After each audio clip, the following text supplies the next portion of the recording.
I was reading this book by the man himself. Oops.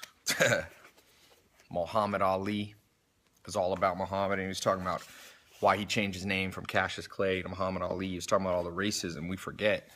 I mean, there's still racism, but man, he lived in a time when it was for real. And he said, everybody has names that they're proud of, but we don't have our own names. He said Chinese people have names like Liu Qin, Russians have names like Khrushchev, and you white people have names like O'Connor and Grady and Kennedy. But Africans' name have like Lumumba Nkrumah. Jews have names like Weinstein and Goldberg. Italians have names like Benevuto and Marciano. We have names like Grady and Clay and Hawkins and Smith and Jones and Johnson, but we're black. And the reporter said, yeah, those are slave names. And Ali said, I changed my name to Muhammad Ali because it's a beautiful black name, name of our ancestors. When I heard this, Muhammad said, he walked out of the Church of Christianity because they never taught us true knowledge.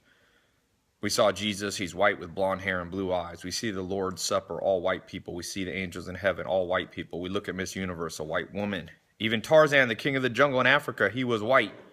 You see a white man swinging around Africa with a diaper on.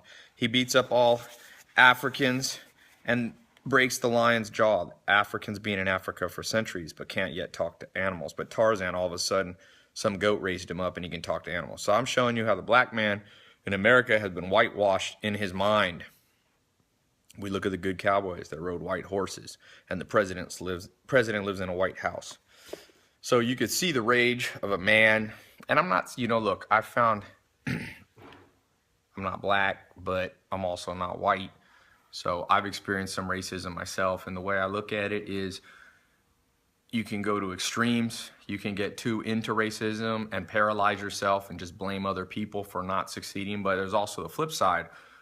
And Muhammad Ali made a point, why are all the depictions of people not accurate? And I'm all for just pure logic, Was Jesus Christ white? He was living in the Middle East, or as we know it. So he probably didn't have blue eyes. So there's a lot of these subconscious brainwashing. I just did a talk today, a live call on the brainwashing about money. There's brainwashing about all kinds of subjects. And it's media. You notice it was paintings of the Last Supper. That's what Muhammad Ali was talking about. And I see it in the news and the media. There's all kinds of brainwashings about money and assumptions we're all taught. And so, we often all live in the prisons of our own mind and the prisons of the media that we've allowed ourselves to be, bounded by. So open up the mind. Read that Muhammad Ali book. I lived in the South. There's a lot of racism in the South still. And it's getting better, no doubt. And some people, like I said, take it to two extremes and they blame all their problems on racism, and it's not. All races, you got people that are lazy. All races, you have people that work hard. And so for most of us, the limiting factor is not external forces. For most of us, the limiting factor is right here, ear to ear. In between in that brain, we self-limit. So Muhammad Ali was a pioneer. It's pretty cool to read. And my favorite thing about Muhammad Ali is when he talked about, he said, how you do sit-ups? You start counting once it burns. Because you meet people like, dude, I did 500 sit-ups. Muhammad Ali didn't start counting to 500 till it was already burning. So it's a great little lesson. Need to get the sit-ups going.